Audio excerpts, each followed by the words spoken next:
자, 이 시간 함께 보실 말씀은 히브리서 12장 15절에서 17절까지 보겠습니다. 히브리서 12장 15절에서 17절까지를 보겠습니다.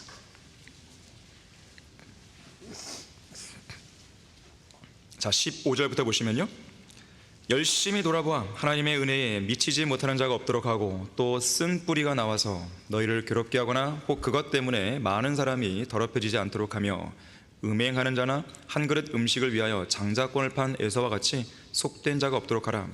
너희가 아는 바와 같이 그가 축복을 유업으로 받으려고 했을 때 거절당하였으며 눈물로 간절히 구하였지만 회개의 기회를 얻지 못하였느니라. 자, 말씀을 위해 다 같이 기도하겠습니다.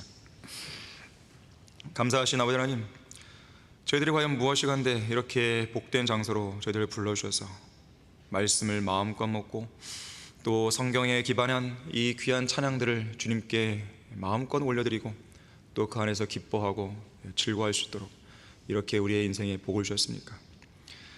우리는 참으로 빚진 자들입니다. 우리는 많은 것을 빚진 것입니다. 많은 사랑의 빚을 진 것입니다. 그것을 우리가 안다면 우리의 믿음의 생활을, 우리의 남은 생애를 허투루 보내서는 안 되는 것입니다. 이 자리에 앉아있는 모든 성도들 주님께서 복을 내려주시고 또 남은 인생 동안 어떻게 주님을 위해 살 것인지를 주님께서 알려주시고 또 모든 성도들이 그 뜻에 부합하는 인생을 살아갈 수 있도록 역사해 주십시오.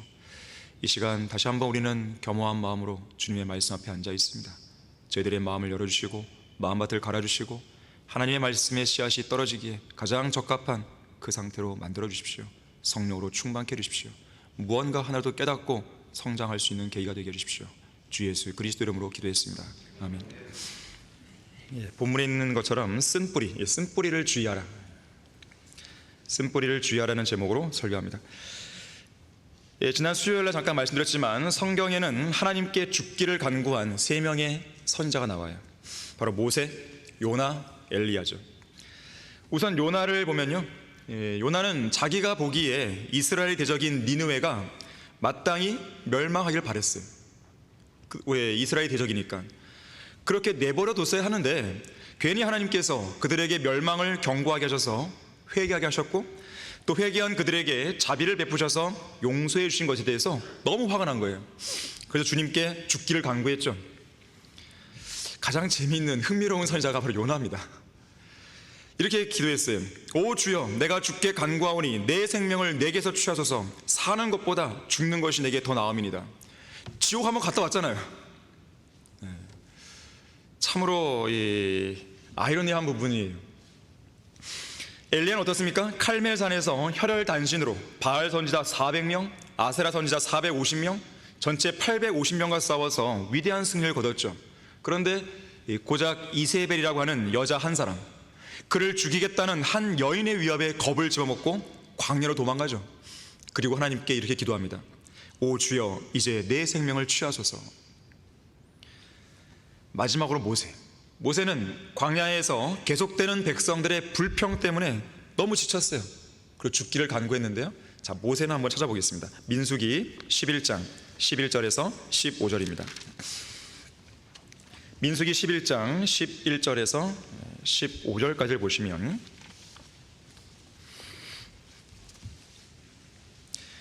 (11절에서) 모세가 주께 말씀드리기를 어찌하여 주께서는 주의 종을 괴롭게 하시나이까? 어찌하여 나는 주의 목전에서 은총을 얻지 못하고 주께서 이 모든 백성의 짐을 내게 치우시나이까?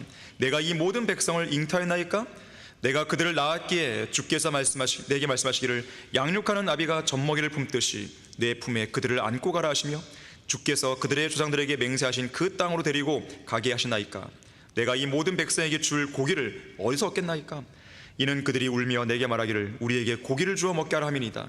나는 이 모든 백성을 혼자서 감당할 수 없나이다. 이는 그것이 내게 너무 막중하기 때문이다. 주께서 나를 이처럼 대하신다면, 만일 내가 주의 목전에 은총을 얻었다면 내가 주께 간구하오니 나를 즉시 죽이소서. 그리하여 나로 하여금 나의 비참함을 보지 않게 하소서 하더라. 얼마나 괴로웠으면 이런 기도를 드렸을까요? 자, 하나님의 위대한 사역자였죠, 모세는. 자, 모세는 하나님의 크신 능력으로 출애굽시킨 이 광야의 교회에서 무려 40년 동안 약 200만 명의 양무리를 이끌고 통솔한 목자였습니다. 하지만 광야의 교회에서 목자로 사역한다는 것은 그 어떤 사역보다도 힘든 일이었어요. 자, 왜 그런가 봤더니 이 200만 명의 양무리는 틈만 나면 우상숭배, 음행에 빠지고 하나님을 시험하고 불평, 불만을 터뜨리고 반역을 일삼고 악한 일들을 열망하는 그런 자들이었습니다. 먹을 게 없다. 목이 마르니 물 좀 달라. 이젠 만나가 지겹다. 고기는 안 주냐? 다시 이집트로 돌아가자. 지겹도록 귓가에 앵앵거리는 불평, 불만 소리가 끊이지 않았고요. 또 가장 가까이에서 목자의 고충을 잘 이해해 줬어야 할 형 아론이나 누나 미리암은 모세의 부인에 대해 비평을 해댔죠. 코라의 무리처럼 목자에게 반역을 하며 영적 권위를 뒤집으려 한 거짓 형제들이 있었죠. 또 사탄은 육신을 예표하는 아말렉을 이용해서 대열 후미에 처져 있는 연약한 백성들을 공격했죠. 백성들은 또 어떻습니까?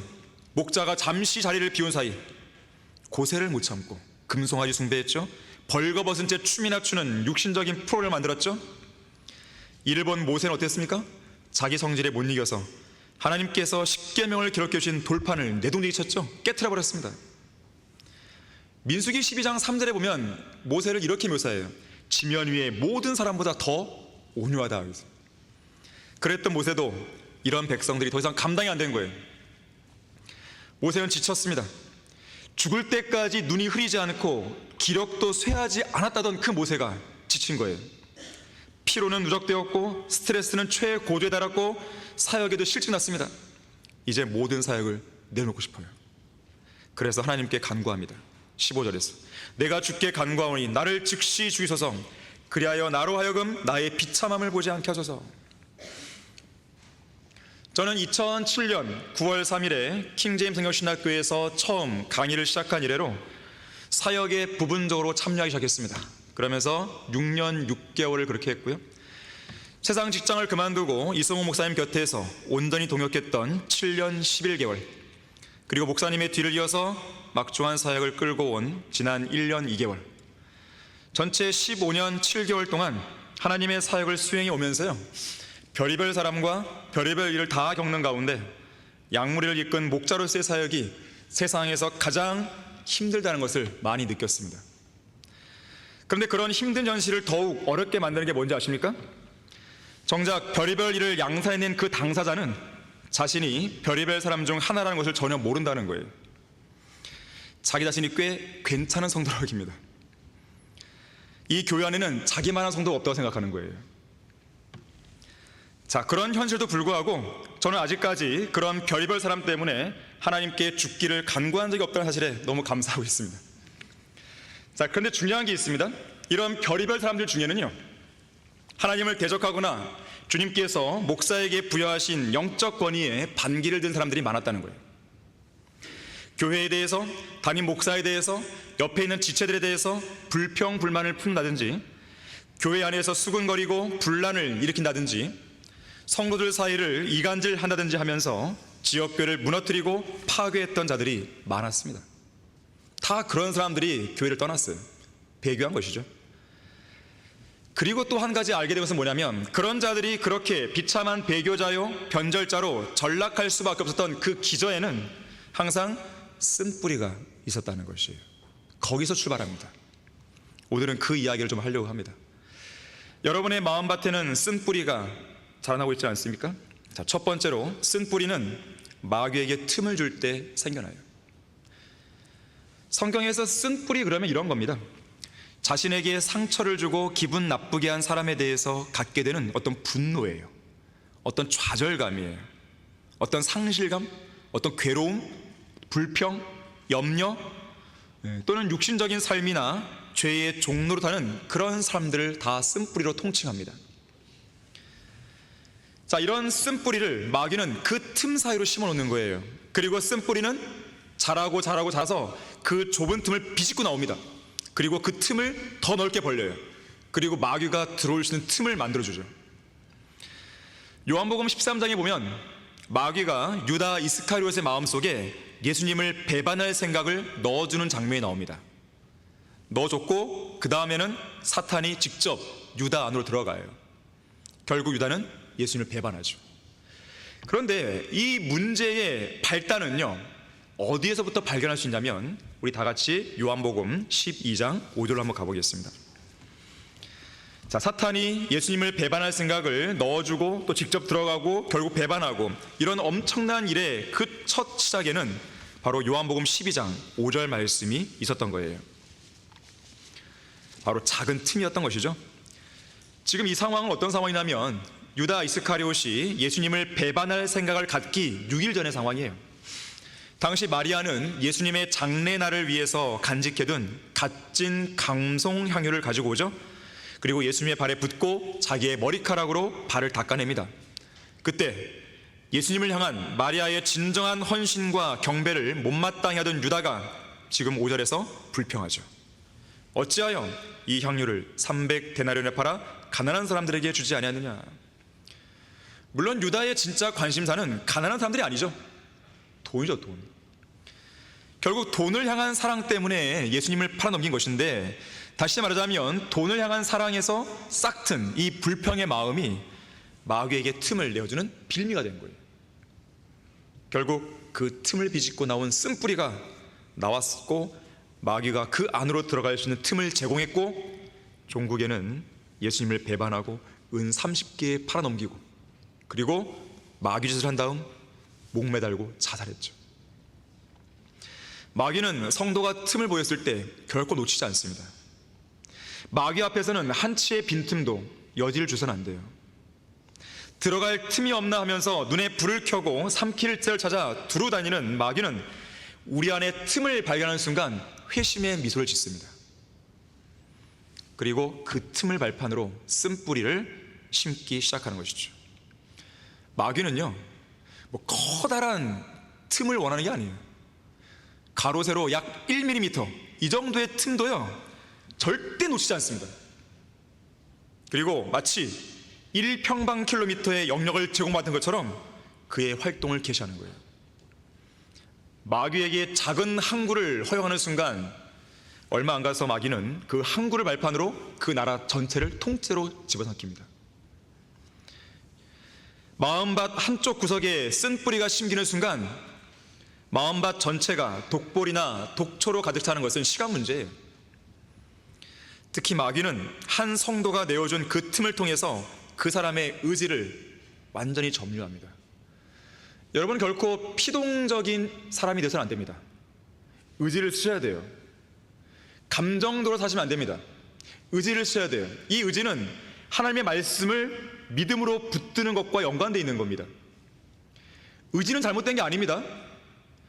하나님의 말씀의 약속을 내가 믿음으로 붙드는 것, 이것은 의지에서 시작되는 거예요.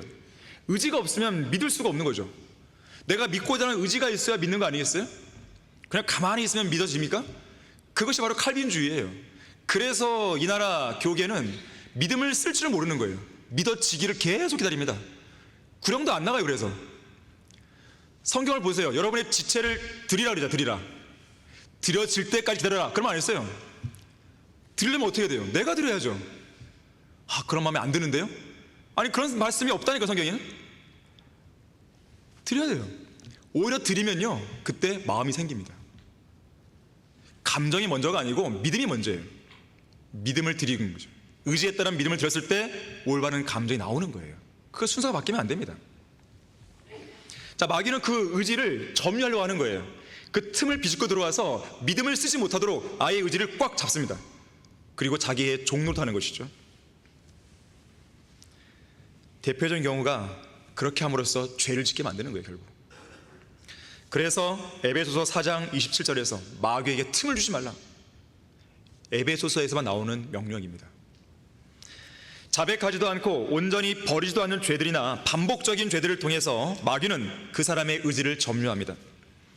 그래서 마귀의 공격에서 자유로우면 반복되는 죄들을 예수 그리스도의 보혈의 능력으로 가능한 한 빨리 제거해야 돼요. 우울증이라는 것도요 바로 거기서 나오는 거예요. 자기의 감정에 의해 지배 당하는 것이죠. 믿음을 써야 됩니다.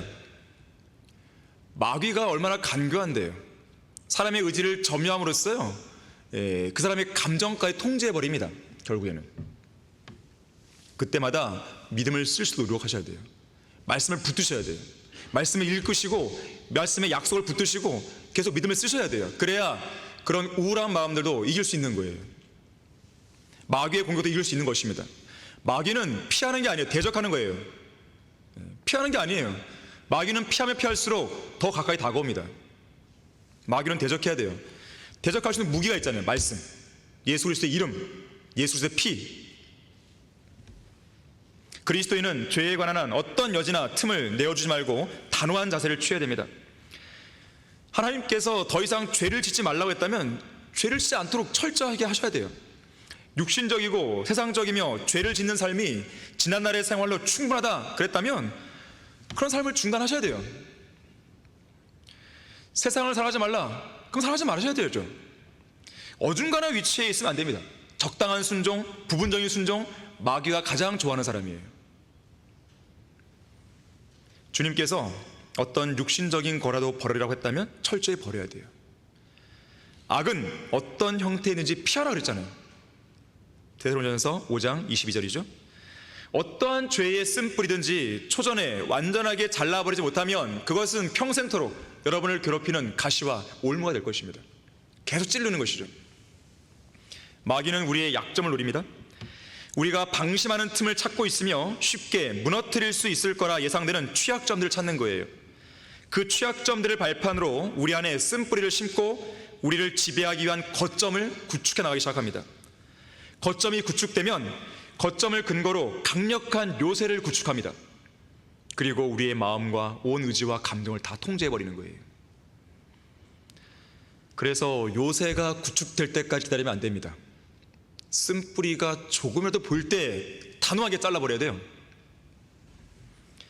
자, 그래서 마귀의 공격에 항상 깨어 있어야 되고 마귀보다 한 걸음 더 발빠르게 움직여서 벌어진 틈을 막아야 돼요. 구세군의 창시자 윌리엄 부스의 아내 캐서린 부스가 있습니다. 이 자매는 남편의 사역을 훌륭하게 도왔을 뿐만 아니라 8명의 자녀 교육에도 탁월했다 그래요. 그래서 자녀들을 훌륭한 인재들로 길렀는데 한 번은 누군가가 와서 그 방법이 뭐냐고 물었어요. 그때 그녀는 이렇게 말합니다. 항상 마귀보다 앞서서 행동했기 때문입니다. 아이들이 나쁜 습관을 배우기 전에 좋은 습관을 먼저 가르쳤고 마귀가 나쁜 생각을 가르치기 전에 제가 먼저 좋은 생각을 가르쳤으며 마귀가 나쁜 지혜를 가르치기 전에 제가 먼저 하나님의 지혜를 가르쳤고 마귀가 그의 거짓과 위선과 악한 죄를 가르치기 전에 제가 먼저 하나님과 그분의 의와 성경을 가르쳤습니다. 우리도 기습할 수 있는 거예요. 마귀가 예상치 못한 그 지점에서 우리도 발빠르게 먼저 움직이는 거죠. 항상 깨어 있어서 마귀보다 먼저 움직여야 돼요. 가장 좋은 방법은 기도입니다. 진지한 기도로 그렇게 하시면 되는 거예요. 기도를 드리게 되면 틈이 메워져요. 기도를 드리게 되면 내가 그동안 마귀에게 내어준 그 거점도 찾아올 수 있어요. 그리고 그곳에다가 하나님의 거점을 대신 만드는 것이죠. 전쟁이에요, 전쟁. 기도는 단순한 강구의 행위가 아니에요. 기도는 전쟁이에요. 마귀들은 틈만 생기면 언제든지 기습 공격을 감행해 온다는 것을 기억하시고 여러분이 먼저 발빠르게 기도를 통해 그 틈을 메워버리는 것이죠. 여러분의 마음밭에는 쓴 뿌리가 자라나고 있지 않습니까? 두 번째로 쓴 뿌리는 교만한 마음을 품을 때 나옵니다. 찰스 스펄전이 이렇게 말했어요. 예수 그리스도와 가까워질 때 얻을 수 있는 3가지 효과가 있는데 바로 겸손과 행복과 거룩함이다. 만약 이 3가지 요소가 나타나고 있지 않다면 내 안에 거역하는 영은 없는지, 내가 하나님보다 세상적인 것들을 더 사랑하고 있지는 않은지, 내 안에 쓴뿌리나 교만함이 있는 것은 아닌지 진지하게 물어보라 했어요. 교만한 사람의 특징을 보면요, 항상 자기가 무언가 되는 사람처럼 행세합니다. 그러다 보니 마땅히 받아야 할 대우에 대해 지나치게 집착해요. 또 그러다 보니 자기가 원하는 그런 대우를 받지 못했을 때는요, 스스로 부당한 취급을 받았다는 생각을 갖게 됩니다. 그것도 상당히 자주, 상당히 많이 그렇게 느끼는 경향이 있어요. 바로 그때 쓴뿌리가 나오는 거예요. 그런 사람은 주변 사람들이 보이는 반응에 따라 쉽게 우쭐하거나 쉽게 상처받고 좌절합니다. 여러분이 좀 더 성숙해졌다고 하는 것은 뭐냐면요, 이 주위에서 일어나는 일들 혹은 주변에서 나에 대해 반응하는 모습들, 그것에 대해서 좌지우지하지 않는다는 것이에요. 성숙한 그리스도는요, 상대방의 어떤 말에 의해서 막 얼굴이 막 불그락불락되지 않습니다. 늘 평안한 마음을 그 안에 계신 성령 하나님을 통해서 갖고 있는 거예요. 그 사람이 뭐라고 하든 간에. 왜냐? 나는 주님 앞에 떳떳하거든요. 내가 주님 앞에서 떳떳하면 주위 사람들의 반응에 아무런 문제가 없거든요. 그렇잖아요. 그 사람들이 나에게 대해서 뭘 오해했든 뭘 어떻게 말했든 그게 뭐가 중요해요? 하나님께서 나를 인정해 주시는데 그게 뭐가 중요해요? 그러면 충분하죠. 자, 교만한 사람은요, 사람들의 이 시선을 계속 봐요. 사람들의 표정을 봐요. 사람들의 반응을 계속 봐요. 그래서는 안 됩니다. 어떤 사람이 이 쓴 뿌리에 대해서 이런 말을 했어요. 쓴 뿌리는 스스로 부당한 취급을 받았다고 느낄 때 자주 생겨나지만 실제로 부당한 대우를 받지 않았더라도 그렇게 대접받은 것 같은 오해에서도 생겨날 수 있다. 우리 마음이 상할 정도로 실제 다른 사람으로부터 부당한 대우를 받았든지 혹은 실제로는 그렇지 않았는데도 그렇게 오해하고 있든지 항상 주의하지 않으면 쓴 뿌리의 올무에 쉽게 걸려들 수 있는 것이다. 쓴 뿌리는 대개 서로 간의 경쟁적인 태도나 정확한 의사 전달의 실패 또는 부당한 취급을 당한 것 같은 착각을 통해 생겨난다. 특히 쓴 뿌리로 인한 죄는 다른 어떤 것보다 그리스도인의 생활을 무기력하게 만든다 그랬어요. 다른 사람들의 말과 행동에 의해서 자기의 생각과 감정들이 왔다 갔다 하는 그런 이제 감정 구조를 가지고 있는 사람이 있다면 참으로 힘든 거예요. 이거는 너무 비참한 거예요. 너무 괴로운 거죠. 주님께 기도하셔야 돼요. 오직 주님 앞에 선 그리스도인으로서 다른 사람들의 어떤 움직임이나 행동이나 말에 대해서 일희일비하지 않도록, 이러면 좋아하고 이러면 또 싫어하고 그러지 않도록 기도하셔야 돼요. 또 말씀으로 단련시켜야 돼요. 마음을, 감정들을. 올바른 감정이 나올 수 있도록 하셔야 됩니다. 민수기 16장에는요 출애굽 이후에 광야에서 주를 거역했던 코라와 그의 반역에 가담했던 무리들이 나옵니다. 이들 안에는 반역하고 불평했던 쓴 뿌리가 자라나고 있었어요. 원래 이들은 본래 레위인들 아닙니까? 성막에서 봉사의 일을 담당하던 주님의 일꾼들이에요. 이런 봉사의 직분만 해도 하나님께서 그들을 성별시키셔서 그들에게 거룩하게 구별하여 맡겨주신 대단하고 영예로운 직분이잖아요. 그런데 이들은 자기들에게 주어진 이 직분으로 성이 안 찼는지 모세와 아론을 거역하면서 제사장 직분까지 요구하고 나섰습니다. 그들 안에 있던 불평이라는 쓴뿌리가 교만으로 발전한 거예요.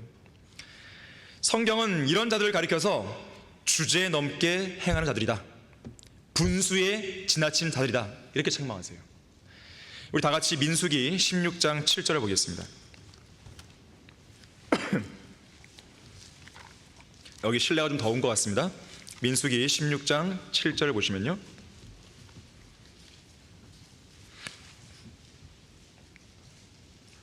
거기에 불을 담고 내일 주 앞에서 그 안에다 향을 넣으라. 주께서 택하신 사람이면 그가 거룩하게 되리라. 너희 레위의 아들들아, 너희가 너무 분수에 지나치도다. 거기 9절과 10절도 보세요. 이스라엘의 하나님께서 이스라엘의 회중으로부터 너희를 성별하시어 주의 성막에서 봉사의 일을 하도록 하시고 회중 앞에 서서 그들을 섬기게 하시려고 너희를 자기에게로 가까이 불러오신 것이 너희에게는 작은 일로 보이느냐? 주께서 너와 너의 모든 형제 레위의 아들들을 가까이 들으셨는데 너희가 제사장 직분도 요구하느냐? 결국 하나님께서는 주제넘게 행한 이 교만한 자들을 심판하셨습니다. 땅이 그 모든 입을 열어 코라의 반역의 무리들을 산채로 삼킨 거예요. 모든 성도들은 하나님께서 정하신 영적 권위의 질서 속에서 각자가 맡은 위치에서 소임을 다해야 됩니다. 자, 그런데 그 위치를 벗어나 하나님께서 정해놓으신 범주를 넘어가서 교만한 마음을 품는 순간 그 마음밭에는 쓴뿌리들이 자라기 시작하게 되는 것이죠. 이런 교만의 쓴뿌리를 제거할 수 있는 방법은 당연히 겸손입니다. 바짝 땅에 엎드리고 낮아지는 것이에요. 코라의 반역이 있었을 때 모세가 어떻게 행동하지 아십니까?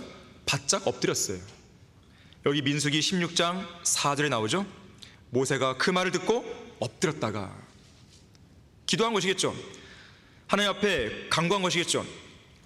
겸손은 여러 가지 많은 쓴뿌리를 제거하는 강력한 무기입니다. 또한 이러한 교만의 쓴뿌리를 제거하는 또 하나의 강력한 무기는요, 하나님의 말씀인데요.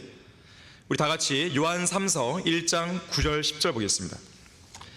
요한 3서에는 두 인물이 대조되어 나오고 있습니다. 한 명은 디오트레페라는 인물이고 한 명은 데메트리오라는 인물이에요. 자, 우선 디오트레페라는 인물을 보게 되면요, 요한 3서 1장 9절 10절에서 내가 그 교회에 편지를 썼으나 그들 중에 보십시오, 으뜸이 되기를 좋아하는 교만한 사람이죠. 디오트레페가 우리를 영접하지 아니하니라. 그러므로 내가 가면 그가 행하는 일들을 기억하리라. 그가 악한 말로 우리를 헐뜯고 그것으로도 만족하지 않고 형제들도 영접하지 아니하며 그렇게 하고자 하는 자들을 방해하여 교회에서 내어 쫓는도다 그랬어요. 쓴뿌리가 있었던 것이죠. 그런데 이어지는 문맥을 보시면 11절 12절 보세요. 데메트리오가 나오는데, 사랑하는 자여 악한 것을 따르지 말고 선한 것을 따르라. 선을 행하는 자는 하나님께 속하였으나 악을 행하는 자는 하나님을 보지 못하니라. 데메트리오는 모든 사람과 진리 그 자체로 좋은 평판을 얻어 받았으니 실로 그라도다. 우리도 증거하노니 너희는 우리의 증거가 참된 줄을 아느니라. 자, 여기서 우리는 쓴뿌리를 품지 않을 수 있는 방법과 관련해서 한 가지 영적 교훈을 얻는 거죠. 데메트리오는 그가 좋은 평판을 얻었던 진리의 말씀, 그것 때문에 디오트레페 같은 인물이 되지 않은 것이죠. 그런 쓴뿌리를 품지 않을 수 있었던 것입니다. 으뜸이 되기를 좋아하지 않았던 것이에요. 바로 진리의 말씀이 그를 통제한 것이죠. 다시 말하자면 진리의 말씀 안에 여러분의 믿음의 뿌리를 깊고 풍성히 내리면 쓴뿌리가 자라날 공간이 사전에 차단된다는 뜻이에요. 자, 여러분의 마음밭에는 쓴뿌리가 자라나고 있지 않습니까? 세 번째로, 쓴뿌리는 악한 일들을 열망할 때 생깁니다. 악한 일들. 이 악한 일들은요, 출애굽 이후 광야에서 이스라엘 백성들을 지속적으로 괴롭혔던 것들인데, 우리 다 같이 고린도전서 10장 6절을 보겠습니다. 고린도전서 10장 6절 말씀을 보시면,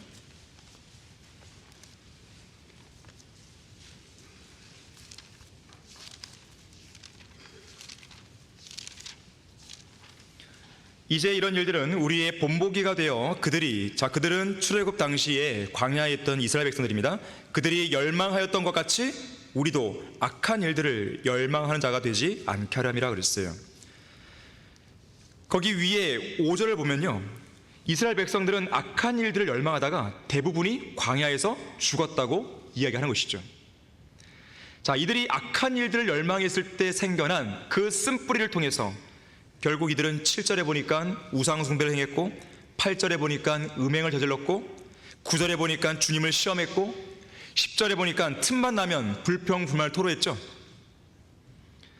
당시 광야에서 쓰러져 죽었던 이스라엘 백성들의 문제는 하나님의 존재를 몰랐다든지 하나님의 전능하신 능력과 이적을 목격하지 못했다든지 그런 문제가 아니었습니다. 오히려 그들은 그들이 눈으로 보는 앞에서 홍해를 가르시는 하나님의 능력을 직접 목격했던 장본인들이에요. 바닷물이 양쪽으로 갈라져 양편에 압도적인 규모로 형성된 물벽 사이로 마른 땅을 지나 바다를 통과해 갔던 장본인들입니다. 홍해를 건넜을 뿐만 아니라 그들 모두 똑같은 영적 음식을 먹었잖아요. 하늘의 곡식인 만나를 광야에서, 그것도 40년 동안 매일같이 하루도 빠짐없이 제 시간에 제 때에 먹었잖아요. 그들 모두는 같은 영적 음료도 마셨죠. 마실 물이 없어 불평하던 이스라엘 백성 앞에서 모세가 바위를 막대기로 내리쳤을 때 마실 수 있는 물이 나왔잖아요. 그런데 이 모든 놀라운 일들을 경험했던 이스라엘 백성들 대부분이 광야에서 죽었다는 거예요. 참으로 이해할 수 없는 일이죠. 왜 그런 것인가? 그들의 문제는 악한 일들을 열망했기 때문에 그렇습니다. 그들을 이집트로부터 구속하시고 전능하신 능력으로 인도하신 주 하나님을 열망하지 않은 것이죠. 오히려 악한 일들을 열망한 거예요. 이것은 하나님을 신뢰하지 못한 믿음의 문제이기도 합니다. 믿음의 뿌리가 병든 거예요. 바로 그것 때문에 쓴 뿌리가 생겼고 결국 그들 대부분이 광야에서 쓰러진 거예요. 저는 지금 대부분 그랬어요. 대부분 다 죽은 게 아닙니다. 그러면 살아남은 사람이 있다는 것이잖아요. 여호수아와 칼렙이죠. 여호수아와 칼렙은 안식의 땅으로 들어갔어요. 못 들어가지 않았습니다. 분명 이스라엘 백성들은 모두가 다 하나님의 능력을 똑같이 경험했습니다. 안식의 땅으로 들어간 여호수아와 칼렙만이 경험한 게 아니에요. 분명 모든 상황들을 그들 모두가 동일하게 경험했음에도 불구하고 대부분의 사람들은 악한 일들을 열망함으로써 쓴 뿌리의 피해자가 되었습니다. 하지만 여호수아와 칼렙은 쓴 뿌리를 품지 않았고 건재했죠. 오늘날 우리는 어떻습니까? 우리 모두에게는 누구나 하나님을 올바르게 섬길 수 있는 장이 똑같이 마련되어 있어요. 얼마든지 진리의 말씀을 공부할 수 있고, 얼마든지 올바르게 주님을 섬길 수 있고, 얼마든지 자유롭게 헌신할 수 있고, 얼마든지 자유롭게 성경적으로 경배하고 찬양하고 기도할 수 있는 그런 장이 마련되어 있습니다. 마음만 먹으면 얼마든지 제대로 성장해서 성경적으로 섬길 수 있는 기회들이 누구에게나 차별 없이 주어지고 있는 거예요. 아니 뭐 저희 교회에서 당신은 이 정도밖에 안 되니까 바깥에서 예배드리세요, 밑에서 예배드리세요, 그런 거 안 하잖아요. 누구에나 다 열려있어요. 누구에나. 저기 강화 성경연수원에도 당신은 오지 마세요 이런 거 없잖아요. 누구에나 열려있어요. 누구에나. 진리의 말씀을 읽을 수 있고 또 공부할 수 있는 장이 다 마련되어 있어요. 그런데 이런 동일한 상황에서 어떤 성도는 믿음의 뿌리를 견고히 내리고 있어요. 장성한 분량까지 성장합니다. 근데 어떤 성도들은 제자리 걸음 내지는 아예 후퇴를 해버리죠. 왜 그런 것일까요? 여전히 제거하지 못한 쓴뿌리가 있습니다. 쓴뿌리가 있어요. 그런 쓴뿌리들은 악한 일들, 즉 이스라엘 백성들이 안고 있던 것과 동일한 문제일 수 있습니다. 여러분에게는 어떤 쓴뿌리가 있습니까? 우상숭배입니까? 돈을 사랑하는 것도 우상숭배죠? 탐심도 우상숭배죠? 꼭 형상을 앞에 놓고 절해야 우상숭배가 되는 것은 아닙니다. 돈을 사랑하는 것도 우상숭배가 되는 거예요. 자, 이 세상에는요 거짓 신들이 판을 치고 있어요.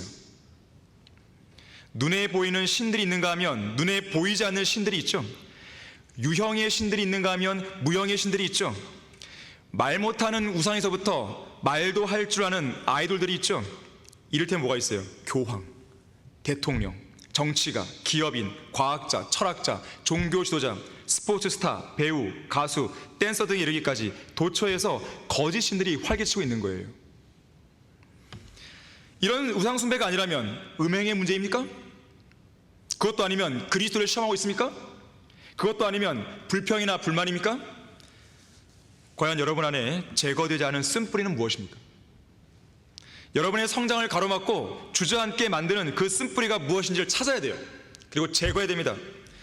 문제의 원인은 외부에 있지 않습니다. 내부에 있어요. 여러분의 마음에 있는 것이에요. 쓴뿌리는 밖에서 자라는 게 아니라 여러분의 마음밭에서 자라는 거예요. 삶의 문제들은 마음에서 나옵니다. 여러분의 마음을 지키면요 그 문제는 해결돼요. 마음을 지켰는데 문제가 해결 안 됐다, 그거는 하나님의 특별한 목적이 있을 것이에요. 여러분을 연단시키다든지, 여러분을 성장시킨다든지, 여러분을 강력한 그리스도의 구세를 만다든지 그러는 거예요. 그 쓴뿌리가 제거되지 않으면 자기 자신은 물론 교회를 오염시키고 파괴시킬 수 있는 강력한 힘을 지니게 됩니다. 오늘 설교 본문에서는 쓴뿌리가 나와서 너희를 괴롭게 하거나 혹 그것 때문에 많은 사람이 더럽혀지지 않도록 하라고 말씀하고 있잖아요. 쓴뿌리를 거점으로 해서 사탄의 세력이 교회를 무너뜨리기 위해 교묘하게 접근하지는 않는지 여러분 스스로를 돌아봐야 됩니다. 우리 가운데 그 누구라도 쓴뿌리 때문에 타락하거나 하나님께서 주시는 복에서 멀어지는 일이 생기면 안 됩니다. 저는 여러분들이 쓴뿌리의 피해자가 되지 않기를 바라는 거예요. 이와 관련해서요 어떤 사람이 이 마귀의 팔복, 이 산상설교 보면 팔복이 나오잖아요. 8가지 복. 마귀의 팔복이라는 제목으로 이렇게 말했어요. 피곤하고 바쁘다는 핑계로 교회에 나가지 않는 자는 복이 있나니 그들이 나의 가장 믿을 만한 일꾼이 될 것이며, 목사의 과오나 흠을 보고 트집을 잡는 자는 복이 있나니 설교를 들어도 은혜를 받지 못할 것이며, 자기 교회이면서도 나오라고 사정사정해야만 나오는 자는 복이 있나니 그들은 교회 안에서 말썽 꾸려야 될 것이며 남의 말 옮기기를 좋아하는 자는 복이 있나니 그들은 내가 가장 좋아하는 다툼과 분쟁을 일으킬 것이며 걸핏하면 삐죽거리는 자가 복이 있나니 그들은 작은 일에도 화를 내고 교회를 곧 떠날 것이며 하나님의 일에 인색한 자도 복이 있나니 그들은 나의 일을 가장 잘 돕는 자일 것이며 성경을 읽고 기도할 수 없을 만큼 바쁜 자는 복이 있나니 그들은 나의 유혹에 쉽게 넘어가 마침내 나의 조롱거리가 될 것이며 하나님을 사랑한다 하면서도 자기의 형제와 이웃을 미워하는 자는 복이 있나니 그들은 나의 영원한 친구가 될 것이니라. 우리 성도는 없죠? 없어야 됩니다. 없어야 됩니다. 없어야 돼요. 여러분의 마음밭에는 쓴뿌리가 자라나고 있지 않습니까? 마지막 네 번째로 성도들의 믿음과 교회의 힘을 약화시키는 쓴뿌리는 세상을 향한 사랑에서 나와요. 이렇게 자라난 쓴뿌리는 개인은 물론이거니와 교회 전체의 힘을 약화시키는데요, 때로는 민족 전체의 위기를 가져옵니다. 아칸의 경우가 있어요. 아칸의 경우가. 아칸은 여리코의 저주받은 물건을 취했죠. 여리코가 어떤 성읍이에요? 저주받은 성읍이에요. 그렇기 때문에 하나님께서는 저주받은 성읍 안에 있는 저주받은 물건을 단 하나도 취하지 말라고 그랬어요. 여리코는 저주받은 세상을 예표하죠. 세상에 속한 자들은 세상과 함께 멸망받게 되어 있습니다. 세상의 죄 가운데 있으면서 저주받은 세상과 함께 정죄를 받게 되는 것이에요. 자, 그래서 저주받은 세상과 세상에 있는 모든 것들을 몰래 감추고 몰래 사랑하고 몰래 즐긴다고 해서 하나님이 그 사실을 모를 리가 없죠. 아칸의 경우가 그랬죠. 그래서 아칸은 저주받은 물건을 몰래 취한 것 때문에 주님께서 이스라엘 향해서 분노하시는 그 빌미를 제공하게 됩니다. 결국 이것이 아이성 전투의 패배로 이었죠. 아이성 전투, 아이성 1차 전투의 패배는요, 여호수아의 정복 전쟁 중에서 유일한 패배였어요. 유일한 패배. 그 유일한 패배의 원인이 세상을 사랑한, 저주받은 세상을 사랑한 아칸의 쓴뿌리에 있었던 것이죠. 자, 세상은 온갖 독초와 쓴뿌리가 자라날 수 있는 온상입니다. 왜 그런지 아십니까? 세상은 쓰레기장이에요. 세상은 하수구예요. 그래서 성경은 세상도, 세상의 정욕도 사랑하지 말라 그랬어요. 세상을 사랑하는 순간 독소를 발산시키는 쓴뿌리에 전염되고 맙니다. 전염되면 어떻게 되는지 아십니까? 감각을 잃어요. 영적 감각을 잃어버립니다. 올바른 판단을 못하는 거예요. 우리 다 같이 신명기 29장 18절 19절 보겠습니다. 하나님께서는 구약에서 이스라엘 백성들에게 바로 이런 쓴뿌리를 경고하시면서요, 그 쓴뿌리에 전염되면 감각을 잃어버릴 것이라는 말씀을 해주고 있는 거예요. 자, 신명기 29장 18절 19절입니다. 잘 들어보십시오. 이는 너희 가운데 남자나 여자나 족속이나 지파나 그의 마음이 오늘 주 우리 하나님으로부터 돌이켜서 이런 민족들의 신들을 섬기러 가는 자가 있을까 함이며, 너희 가운데 독초와 쑥을 내는 뿌리가 있어 그가 이 저주의 말들을 들을 때에 그가 자신의 마음속에 스스로를 축복하여 말하기를. 지금 저주의 말들을 듣는데 스스로를 축복합니다. 그러면서 뭐라 그래요? 내가 비록 내 마음의 상상대로 행하고 목마름에 술 취함을 더할지라도 내게 평안이 있으리라. 이 말도 안 되는 생각을 하는 것이죠. 감각을 잃어버린 거예요. 독초와 쑥을 내는 그 쓴뿌리, 바로 이것을 통해서 이것에 전염된 자들이 오히려 평안이 있다고 스스로를 축복하며 위안을 삼습니다. 자, 정상적인 판단을 못하는 겁니다. 영적 감각을 상실한 겁니다. 자기가 무엇을 잘못한지 모르는 거예요. 아까 서두에 말씀드렸죠. 별의별 그 사람이 자기가 정말 그 사람인지 모르는 거예요. 마치 이들은 뭐와 같냐면 바닷가 모래사장에 올라왔다가 주변에서 일어난 이 원폭 실험으로 인해서 방사능에 노출된 이 비키니 섬의 바다 거북 같아요. 이들 바다 거북은 모래사장에 올라왔다가 이 원폭 실험 때문에 방사능에 노출돼 갖고요, 집으로 못 돌아갑니다. 방향을 잃어버린 거예요. 결국 사막으로 가버려요. 거기서 뜨겁게 말라 죽는 것이죠. 마치 이들은 한 곳에서만 맴돌다가 죽는 더듬이를 잃어버린 곤충들 같아요. 방향을 잃어버렸어요. 이처럼 세상을 사랑하는 사람들로 가득 찬 교회는 힘이 없습니다. 영적 감각이 상실된 자들로 가득 찬 교회는 아무 일도 못합니다. 사탄과의 영적 전쟁에서도 늘 패배할 수밖에 없어요. 우리의 선한 싸움을 왜 믿음의 선한 싸움이라고 하는지 아십니까? 믿음의 뿌리가 견고해야 싸울 수 있는 싸움이기 때문에 그런 거예요. 쓴뿌리를 제거하지 못한 사람은 세상 정욕에서 헤어나올 수 없습니다. 성경에서 세상을 사랑하지 말라고 경고했다면 세상을 사랑하지 말아야 돼요. 자기 임의대로 세상을 사랑할 수 있는 구실을 만들면 안 됩니다. 자, 그래서 우리는 세상으로부터 성별되었다고 했을 때 임의의 기준대로 성별의 기준을 낮추면 안 돼요. 성별은 두 가지입니다. 교리적인 성별과 도덕적인 성별이에요. 우리 가운데는 도덕적인 성별은 잘 되었는데 교리적인 성별이 허술한 사람이 있는가 하면 교리적인 성별의 기준은 상당히 높은데 도덕적인 성별의 기준이 상당히 낮은 사람도 있습니다. 자, 하지만 우리는 성경에서 제시하는 기준 안에서 교리적이든 도덕적이든 온전한 성별을 유지해야 되셔야 돼요. 그렇지 않으면 온갖 독초와 쓴뿌리가 걷잡을 수 없이 여러분의 마음밭에서 퍼져나갑니다. 저는 여러분이 교회에만 설렁설렁 왔다 갔다 하는 그런 교인들이 되지 않기를 바랍니다. 부모의 손에 이끌려서, 자녀들의 손에 이끌려서, 친구들의 손에 이끌려서 그렇게 왔다 갔다 하는 교인들이 되지 않기를 바라는 거예요. 여전히 세상으로부터 성별하는 것이 무엇인지 모르는 성도들이 있는 것 같습니다. 여러분들은 고린도후서 6장 14절에서 믿지 않는 자들과 멍에를 같이 매지 말라. 의가 불의와 어찌 관계를 맺으며 빛이 어두움과 어찌 사귀느냐, 이런 말씀을 듣게 되죠.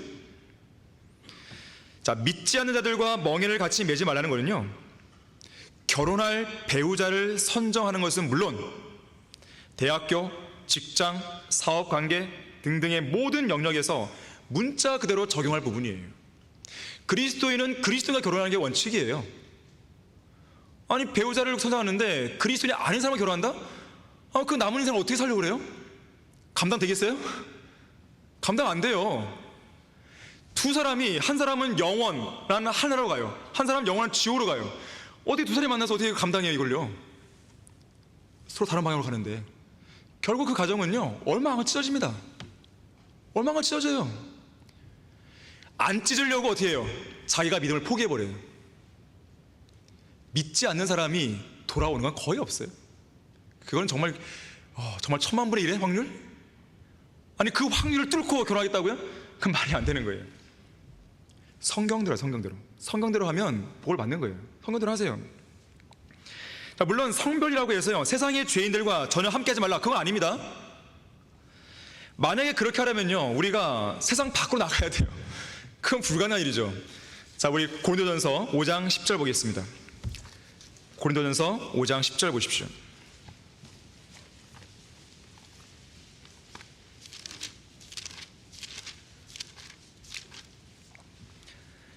이는, 거기 9절부터 보시면요, 내가 너희에게 쓴 편지에는 음행하는 자들과 사귀지 말라고 하였으나, 그러면서 이는 이 세상에 음행하는 자들이나 탐욕하는 자들이나 약탈하는 자들이나 우상 숭배하는 자들과 전혀 함께하지 말라는 것이 아니니, 그렇게 하려면 너희가 세상 밖으로 나갈 것이니라. 지구를 떠나야 돼요. 그 일은 우리가 휴거되지 않는 한, 또 우리가 이 땅에서 숨을 거두지 않는 한 일어날 수 없는 일이죠. 이 때때로 세상 사람들과 더불어서 직장에서 함께 일할 수 있습니다. 그렇잖아요. 또 사업이나 거래를 할 수 있어요. 이것은 불가피한 일입니다. 하지만 그렇다고 해서 그것이 아무 일이나 다 할 수 있다는 허가증은 아니에요. 성경적인 가치관과 원칙은 분명히 갖고 있어야 돼요. 그런 기본적인 원칙마저 지키지 않을 바에야 성경대로 믿는 사람이란 타이틀은 버리고 해야 되는 것이죠. 성경적으로 하지 말아야 하거나 분명하게 죄와 연관된 부분이라면 그들과 같은 멍에를 매면 안 됩니다. 밥 존스 시너 목사가 이렇게 말했어요. 당신은 누군가와 바른 길로 원하는 만큼 갈 수 있다. 바른 길은 바른 장소에서부터 시작된다. 누군가와 잘못된 길로 한 발짝이라도 내딛는 것은 언제나 타협이다. 누군가와 올바른 길을 가고 있다면 그 끝은 좋은 것이에요. 끝까지 가시면 돼요. 하지만 분명 옳지 않은 길을 가고 있다면 언제라도 어느 순간에도 빨리 나와야 되는 거예요. 물론 우리는 성경에서요, 이거 해라 저거 해라 나오긴 하지만 어떤 부분은 명확하게 선을 그을 수 없어요. 그것까지 우리가 막 가타부타 말할 수는 없습니다. 하지만 스스로에게 물어봐야 돼요. 자기를 정당화하고 변명하기 전에 스스로 물어봐야 돼요. 예수님이라면 이 일을 하실까? 지금 이걸 해도 예수님을 기쁘시게 해드릴 수 있을까? 예수님이라도 그 일을 하시겠는지 스스로에게 묻고 또 묻고 또 묻고 마음이 완전히 평안하고 온전한 확신이 들 때까지 물어야 돼요. 조금이라도 의심이 들면 하면 안 됩니다. R.A. 토리는 말합니다. 지금 주님께서 오셨을 때 그분께 들켜서 달갑지 않을 행위는 어떤 것도 하지 말라. 또한 자신의 모습이 발견되기를 원치 않은 장소는 그 어디도 가지 말라. 여러분들은 술집에서 주님 만나기 원하십니까? 제가 너무 극단적인 얘기하는 것이지만 그와 유사한 사례들을 얘기하는 거예요. 지금요, 범죄를 하다가 주님과 눈이 딱 맞추셨어요. 오시는 분 주님하고. 내가 범죄를 맡고 있는데 누구누구야 이리 올라오라 딱 들렸어요. 얼마나 뜨끔하겠어요. 막 그러고 싶습니까? 아니잖아요. 밥 존스 시니어 목사도요, 하늘이 무너져도 옳은 일을 하라. 하늘이 무너져도 어떤 대가를 치르더라도 옳은 일을 하면 반드시 승리하는 삶을 살 수 있다고 그랬어요. 과거 스코틀랜드의 한 나이든 신실한 목사가 말합니다. 어떤 것이든 의심이 들면 하지 말라 그랬어요. 여러분이 어떤 일을 한 데 있어서요, 이걸 해야 돼 말해야 돼 하는 있잖아요. 의심이 들면 하지 마세요. 뭐하러 해요? 여기 교회에 있다가 나간 백정현 아시죠? 저를 이 교회를 인도한 사람, 백정현. 나를 인도해 놓고 자기는 배교하고. 이 백정현이가요, 저작권 쪽에서 일했어요. 뭐 이렇게 아이돌 그룹 있잖아요. 아이돌 그룹 뭐 이렇게 해갖고 이렇게 그 저작권 그래서 일했어요. 근데 늘 가끔씩 하면서 와서 하는 말이 괴롭다고, 걔들 노래 듣기 너무 힘들다고. 저는 속으로 생각했어요. 그럼 그만두지. 그만두지. 왜 그만 안 두지? 결국 그렇게 됐잖아요. 제가 무슨 말인지 아십니까? 우리는 성경대로 믿는 교회 안에서요, 성경적인 원칙에 따라 우리는 움직이는 것인데요, 우리는 여러분들의 어떤 뭐 일거수일투족에서 뭐 이래라 저래라 할 수 없어요. 또 그럴 필요도 없고 그래서도 안 되고. 하지만 여러분들 스스로가 성경적인 원칙에 들어있는지 보셔야 됩니다. 그리고 확신이 있으면 하는 거예요. 그럼 되는 거예요. 누구 눈치 볼 것도 없죠. 만약에 여러분들이요, 어떤 일을 하려고 하는데 이 일을 통해서 하나님께서 영광 받으시길 원하십니다 라고 기도했을 때 좀 어색한데? 그럼 하지 말아야죠. 정말 이걸 해도 하나님이 영광 받으실 거야. 그럼 확신이 있으면 하셔야죠. 기준은 그것입니다. 아시겠습니까? 결론을 맺겠습니다. 우리 다 같이 골로새서 2장 6절 7절 보겠습니다. 골로새서 2장 6절 7절입니다.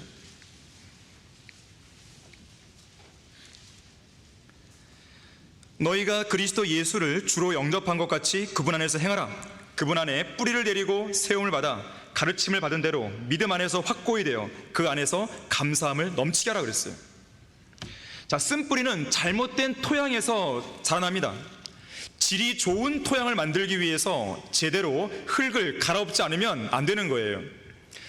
어떤 사람들은 좋은 열매를 내기 위해서요, 열매와 가지만 만지작거려요. 그래서는 안 돼요. 근본적인 변화가 필요합니다. 좋은 열매를 내려면 나무가 가진 속성을 바꿔야 되는데, 나무의 속성을 바꾸려면 뿌리의 속성을 완전히 바꿔야 돼요. 뿌리의 속성을 바꾸려면 그 뿌리가 받고 있는 토양을 바꿔야 됩니다. 땅을 바꾸면 뿌리가 바뀌고, 뿌리가 바뀌면 나무가 바뀌고, 나무가 바뀌면 열매가 바뀌는 거예요. 거꾸로 하시면 안 돼요. 열매만 계속 만작거려요. 예쁘게 막 닦아주고. 헛수고하는 것이죠, 그거는. 자, 방금 읽었던 골로새서 2장 7절 이 말씀에서는요, 쓴뿌리를 제거하기 위해서 우리가 실행해야 될 4가지 명령이 나오는 것이에요. 첫 번째, 예수 그리스도 안에 뿌리를 내리세요. 엉뚱한 데 뿌리를 내지 마세요. 예수 그리스도 안에, 예수님은 진리십니다. 진리 안에 뿌리를 내리는 것이죠. 또한 예수 그리스도 안에서 세움을 받아야 돼요. 세 번째, 가르침 받은 대로 믿음 안에 확고히 서세요. 마지막 네 번째, 감사함을 넘치게 하는 거죠. 자, 이 네 가지 명령은 우리의 마음밭에 쓴 뿌리가 생기는 것을 사전에 차단합니다. 그리고 이 일은 뿌리를 견고하게 내리는 것으로부터 시작이 되는 거예요. 첫 번째 명령이 예수 그리스도 안에 뿌리를 내리는 거잖아요. 다시 말하자면 믿음의 뿌리를 여러분들이 견실하게 내리면 쓴 뿌리가 자라날 여지를 차단시키는 거예요. 하지만 믿음의 뿌리가 허술하면 그 자리에 쓴 뿌리가 대신 나옵니다. 여러분의 믿음의 뿌리는 안전합니까? 주께서 오실 날이 얼마 남지 않았어요.